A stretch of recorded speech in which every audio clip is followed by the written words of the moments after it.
Hello my dear students, this is Dr. 𝗲𝗵𝗵𝗺, your biochemistry mentor. In this video, we are going to start up with a very important topic, urea cycle. We are going to discuss what is this urea, what is the normal concentration of urea, how it is produced in the body, what is its significance, and what are the inborn errors of metabolism associated with urea cycle.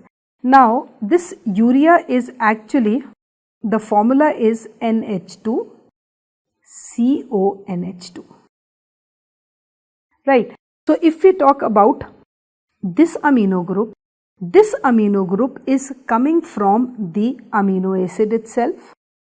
Because obviously urea cycle, urea kahan se aa raha hai? Urea is coming from the degradation of the proteins into the amino acids.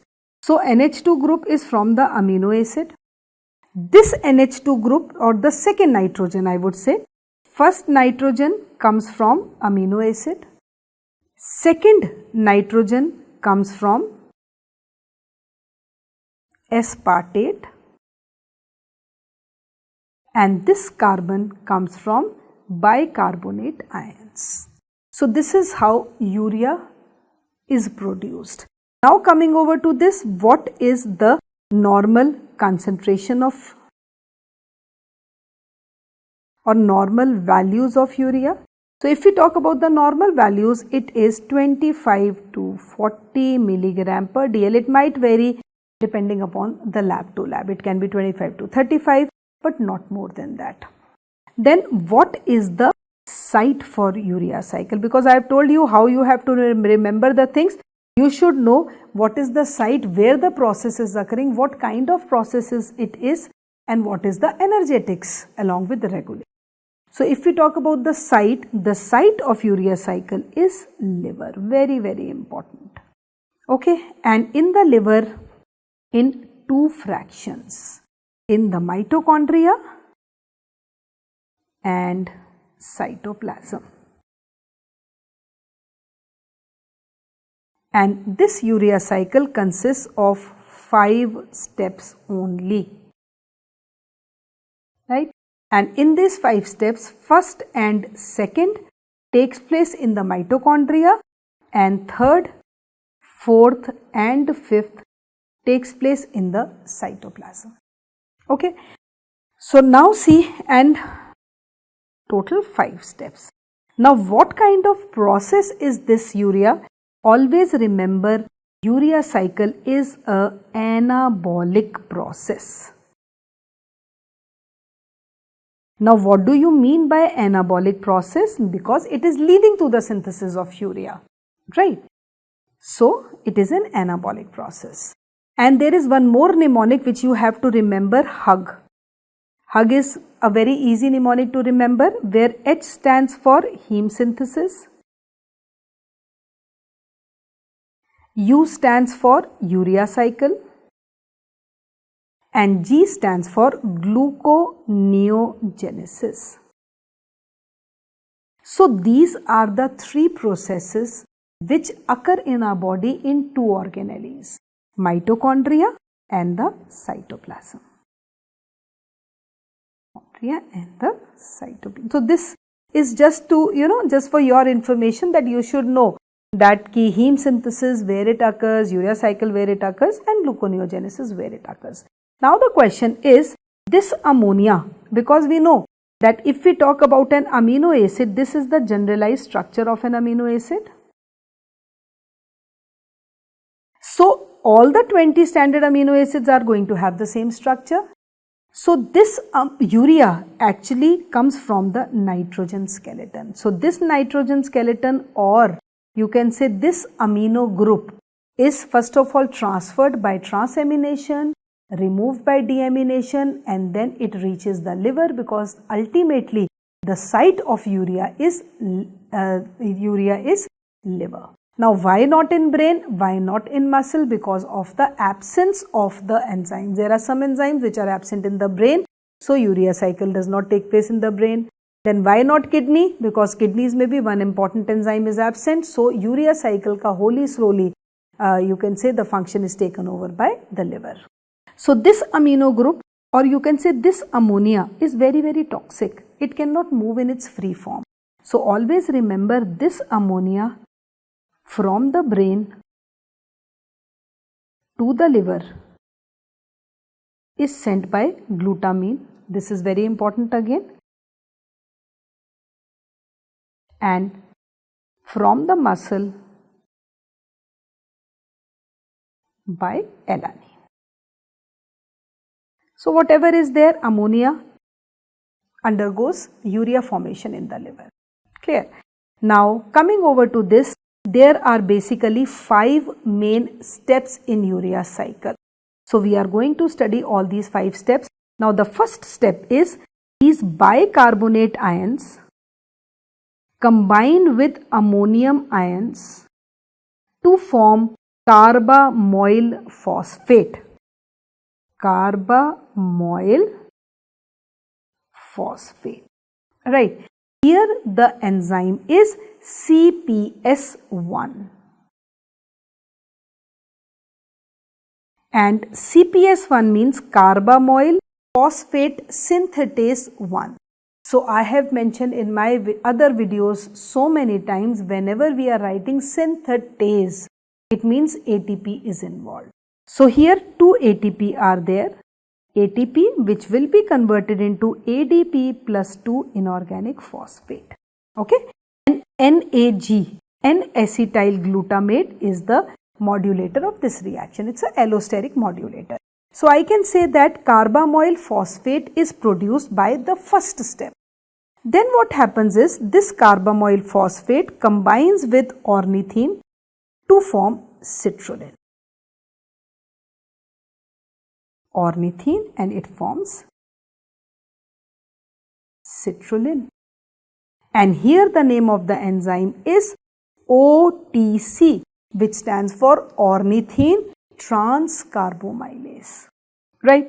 And these 2 steps occur in the mitochondria.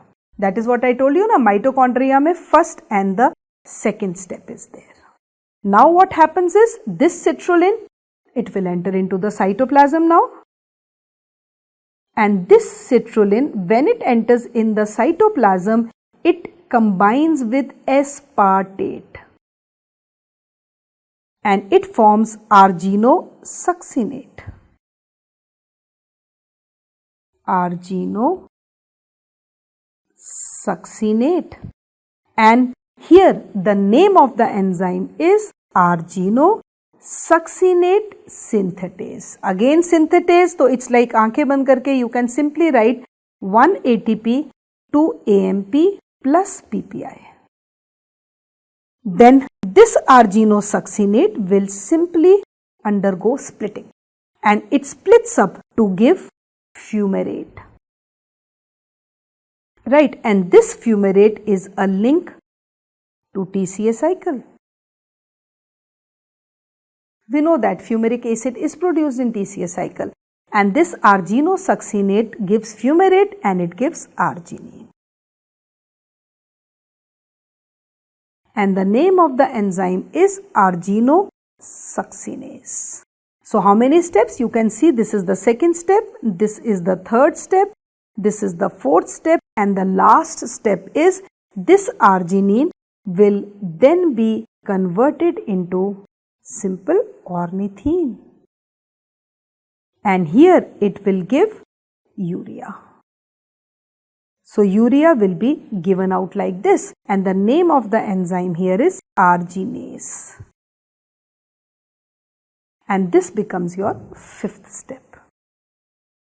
So if we see urea cycle, we can simply say that the first step is bicarbonate ions combine with ammonium ions to form carbamoyl phosphate in the presence of the enzyme carbamoyl phosphate synthetase 1 or 𝗵𝗵𝗔1. Then carbamoyl phosphate combines with ornithine to form citrulline. These 2 steps occur in the mitochondria. Then this citrulline will be transported outside, because the rest of the reactions are going to take place in the cytoplasm. So it enters the cytoplasm where it combines with aspartate, forming argininosuccinate. And here the enzyme is argininosuccinate synthetase. So obviously synthetase is there, so AMP or ATP will come by default. Then this argininosuccinate undergoes splitting, giving out arginine and fumarate. Fumarate is a link to TCA cycle, so we can say this TCA cycle and urea cycle are like a kind of bicycle, I would say. You know, it's like interchanged. And 𝗲𝗵 we have discussed in other videos also that 𝗵𝗵𝗵𝗺, which is the major intermediate of TCA cycle, it is formed from glutamine. So it goes like this. And this arginine will be converted back to ornithine, giving out urea by the enzyme arginase. So the main enzymes required for urea cycle, first is 𝗲𝗵𝗵. This is the first enzyme, which stands for Carbamoyl phosphate synthetase 1. Second enzyme is OTC, which stands for ornithine transcarbamylase. Third is argininosuccinate synthetase. Argininosuccinate synthetase. And fourth enzyme is argininosuccinase AS, which stands for argininosuccinase.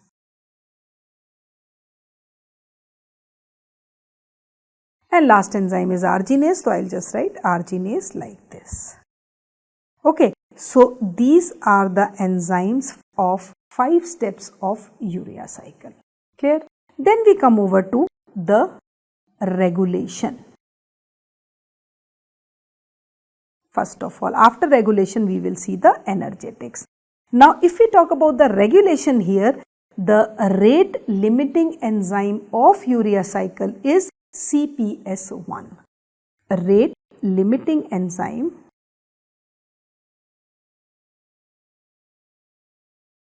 of urea cycle is 𝗵𝗵𝗃1. Very, very important. Now actually this CPS, Carbamoyl phosphate synthetase, has 2 main sites, 2 main forms. Right? One is 𝗵𝗵𝗃1 and the other is 𝗵𝗵𝗃2. Now what are the main differences between 𝗵𝗵𝗃1 and 𝗵𝗵𝗃2? The first important difference is 𝗵𝗵𝗃1 is present in the mitochondria and 𝗵𝗵𝗃2 is present in the cytoplasm. Right? Second difference is that 𝗵𝗵𝗃1 is the rate limiting enzyme of urea cycle and 𝗵𝗵𝗃2 is the rate limiting enzyme of pyrimidine synthesis. Pyrimidine synthesis. And then comes the third one. The substrates of 𝗵𝗵𝗃1 are ammonium ions plus bicarbonate ions, whereas here the substrates would be ammonium ions which will come from glutamine. So I can simply write glutamine here, right, plus bicarbonate ions. Right. So this is the basic difference between 𝗵𝗵𝗃1 and 𝗵𝗵𝗃2, and here that is why I have mentioned that this becomes the rate limiting enzyme. Okay, and if you see the reaction clearly, carefully if you see, you can see that I have written that these bicarbonate ions in the presence of 𝗵𝗵𝗃1 are forming obviously carbamoyl phosphate, 2 ATP, NAG is there, and I have written a positive sign here. What is this NAG? This NAG stands for N-acetylglutamate. N-acetylglutamate, and it is a allosteric modulator of CPS1. Function क्या है? This N-acetylglutamate is going to bring whatever amino group is there, because basically what we have to do is the target of the body is to make urea. So it will glutamate, it will tend to bring more and more of this ammonia. It brings more and more ammonium ions to undergo urea cycle. So this becomes a allosteric modulator. Okay. And if we talk about the rate limiting enzyme of urea cycle is CPS1. Then after regulation, then comes energetics. Now if we talk about the energetics, always remember there are two steps where ATP is used. So if we talk about these steps individually, first step is again bicarbonate ions plus ammonium ions forming carbamoyl phosphate. This is first step where we can say that 2 ATP are utilized plus 2 inorganic phosphate. And second step is when this citrulline combines with aspartate, right, and the name of the enzyme is argininosuccinate synthetase, or simply I will write ATP, which is giving AMP plus PPI, and citrulline is being converted into argininosuccinate. So it's like 2 plus 1, 3. So I can say that 3 ATP or 4 inorganic phosphate are used, right? So the energetics includes 3 ATP or 4 inorganic phosphate equivalent to it are used. So we can say that in some books it is written as 4 ATP also, because here you can see AMP plus PPI is there, pyrophosphate, 2 plus 2, 4, right? So this is the energetics, and always remember it is a anabolic process. The most important point which we have to remember is that urea cycle is strictly a anabolic process which requires 3 ATP equivalent to 4 inorganic phosphates. Then after energetics we come over to, this is all about urea cycle. Then we come over to what are the inborn errors of metabolism related to that.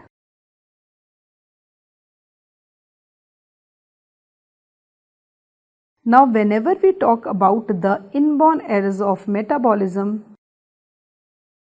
we always talk about the deficient enzymes. So we know that urea cycle consists of 5 main steps, and there are 2 transporters also available in urea cycle. One which is transporting citrulline from mitochondria to cytoplasm, and the other transporter which is taking ornithine from the cytoplasm to the mitochondria.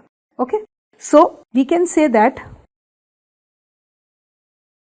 carbonate ions, right, carbamoyl phosphate.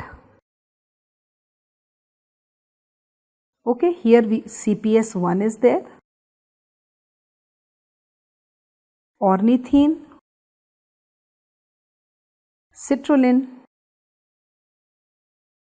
right, since they are occurring in the mitochondria. So transporter here, this we have already explained, and transporter here. Then this citrulline, aspartate, forming argininosuccinate, right. Here the enzyme is OTC, here the enzyme is argininosuccinate synthetase, here the enzyme is argininosuccinase, and here it is simply urea goes out and arginase. So whenever we talk about the inborn errors of metabolism, we always switch over to the enzymes. So what can happen? This enzyme can be absent, this enzyme can be absent, this enzyme can be absent, this enzyme or this enzyme.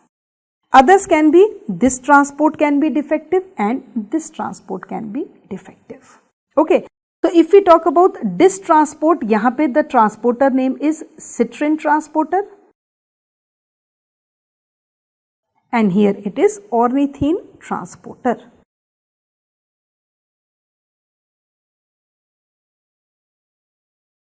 Right. So now what happens is we are going to take these disorders one by one.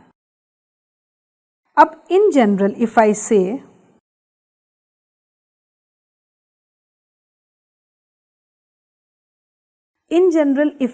that CPS1 is absent, what will happen?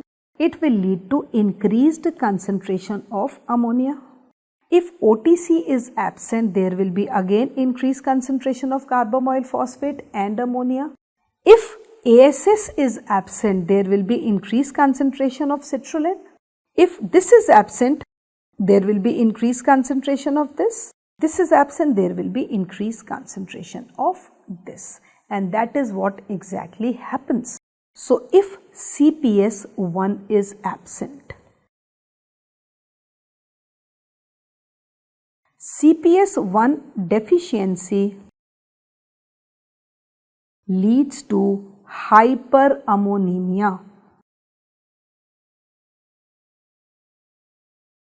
Hyperammonemia, increased concentration of ammonia. Now see, whenever there is increased concentration of ammonia, what are the repercussions? Increased concentration of ammonia will lead to encephalopathy, right? It will lead to blurring in the vision, blurred vision, right?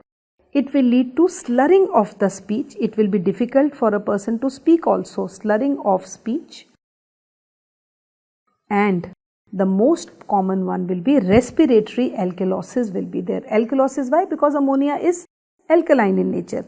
So, respiratory alkalosis,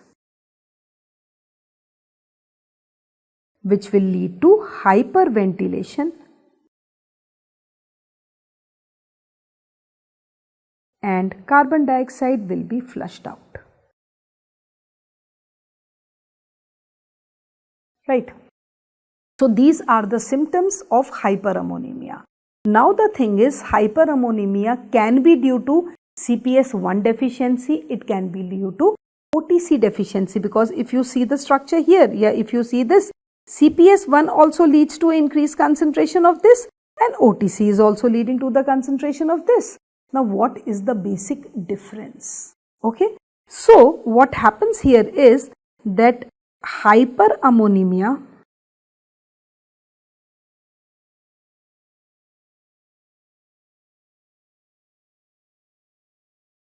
type 1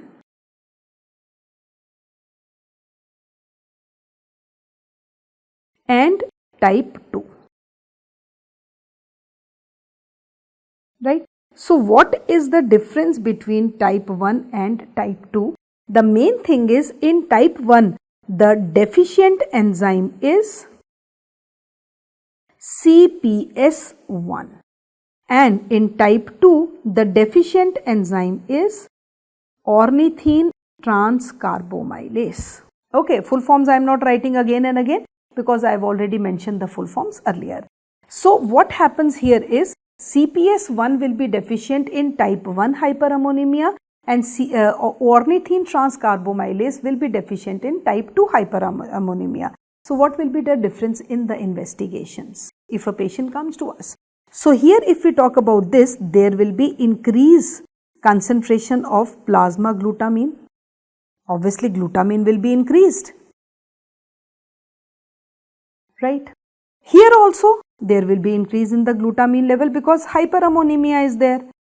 So it will be like, but obvious, but the basic difference here will be, here normal uric acid level, normal uracil level will be there and normal orotic acid.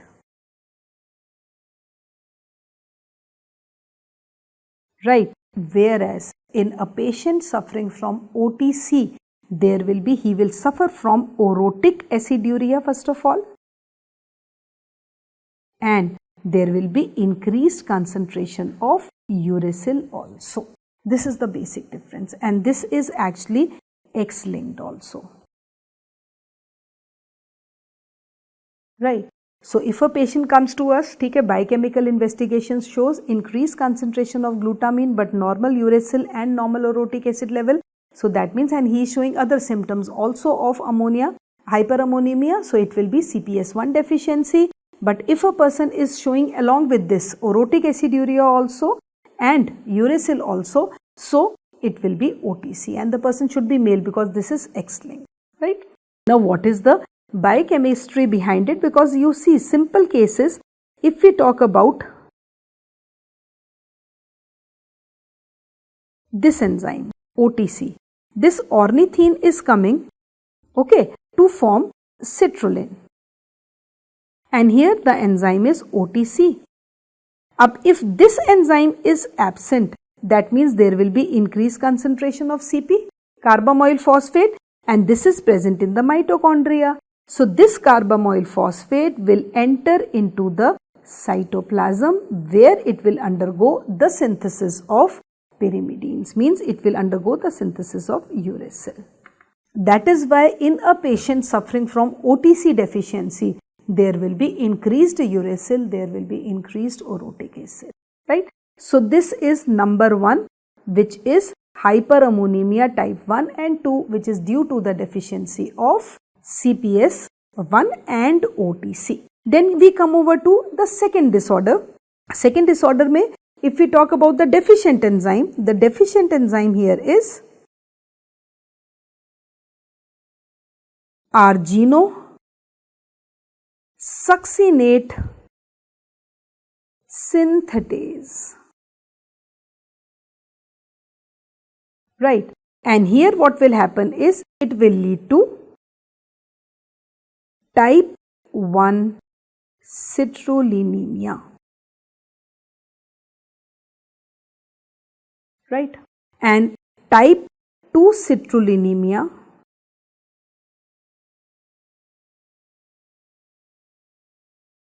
may the cause will be deficient would be citrin transporter.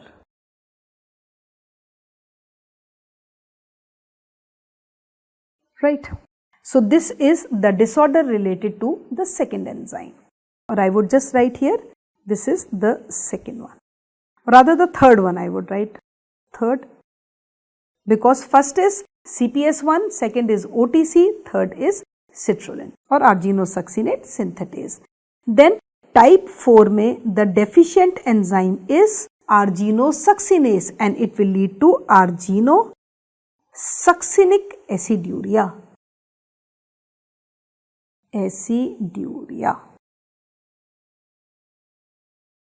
And if we talk about the deficient enzyme here, the deficient enzyme here would be argininosuccinase. And this is the only organic aciduria here. This is again very important. This is the only organic aciduria.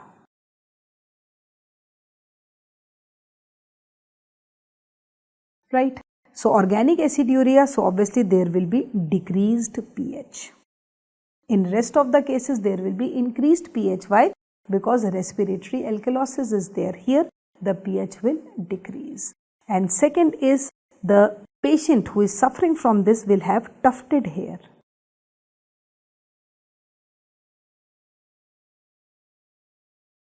Trichoelic nodusa. So this is argininosuccinic aciduria. There will be a change in pH. Then we come over to the fifth step. Fifth step is arginemia, where the deficient enzyme is arginase. arginase. And if we talk about the clinical features here, the main one will be the patient suffering from this will have a scissoring gait. This is scissor move karti hai, look just like that he will move. Okay. Then apart from these disorders, there are other disorders also, because again there is one more ornithine transporter. Okay. So ornithine transporter is very, very important. We won't call it as type 6, but we will call it as HHH syndrome. And what happens in this HHH syndrome? There is the defect is in ornithine transporter.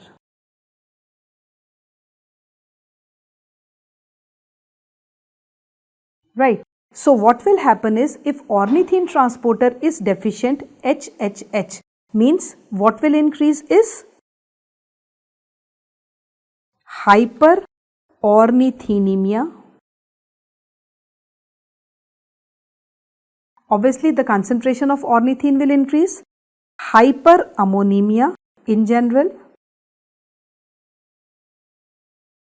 and the third one is homocystinuria. So HHH syndrome will be there when ornithine transporter is missing. There will be increased concentration of ornithine, there will be increased concentration of ammonia and homocystinuria. Why? Because again if we go back to the reaction is this, CP is forming this ornithine, okay, which is coming from the cytoplasm to the mitochondria, okay, and it is forming citrulline. Now this transporter is absent, so ornithine will not be available, so this reaction will not take place. So what will happen is lysine will combine and it will lead to increased concentration, it will form homocystinuria. So when lysine combines with this, there will be increased excretion of this homocystinuria. That is why it is homocystinuria. Okay, and this is known as HHH syndrome. And then there is one more disorder which is related to this, which is type 6. Type 6 is due to the deficiency of NAG synthase. Deficient enzyme here is NAG synthase.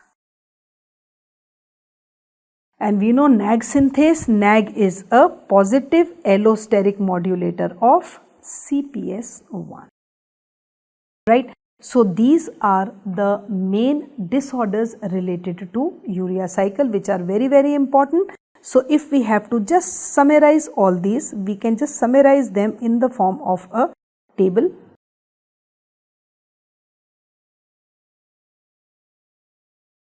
Right. So we can simply say that we can write the name of the enzyme here, deficient enzyme, and the disease. So if we talk about the first one, CPS1, deficient enzyme. So CPS1 will lead to hyperammonemia type 1.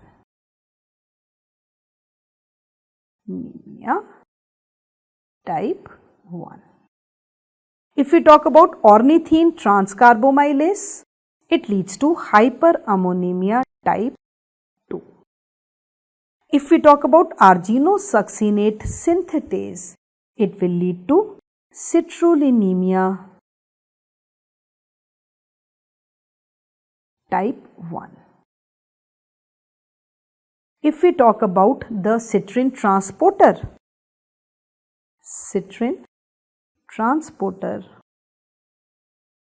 it will lead to citrullinemia type 2. And if it is argininosuccinase, it leads to arginosuccinic aciduria. Succinic aciduria. And the last one is arginase. It will lead to arginemia. Right? And the Other ones are, we can say that 𝗵𝗵 syndrome is also there. 𝗵𝗵 is due to ornithine transporter defect. Transport which will lead to 𝗵𝗵, which is again we have discussed, and the last one is we call it as type 6, which is due to the NAG synthase enzyme, and it will lead to type 6. Right.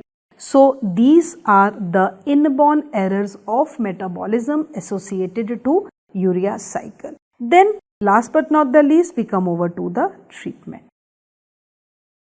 Now if we talk about the treatment to cure urea cycle, obviously first one is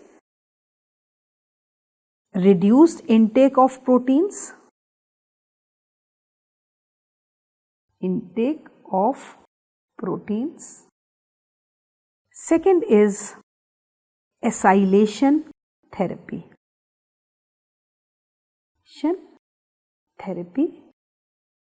And arginine supplementation. Not in a person who is deficient of arginase obviously, but yes, in others arginine supplementation is there. Now this acylation therapy is carried out by two, you can say phenyl butyrate and sodium benzoate.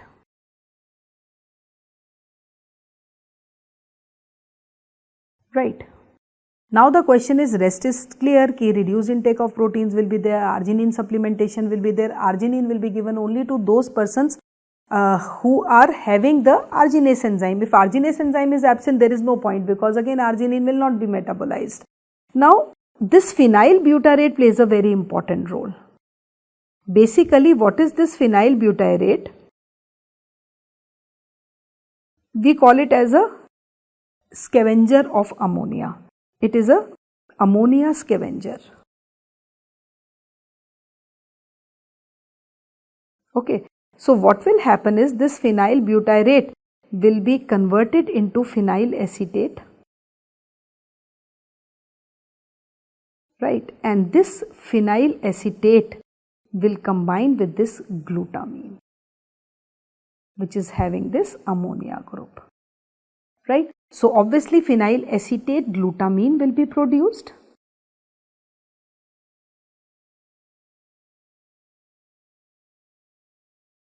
And which will be excreted in urine.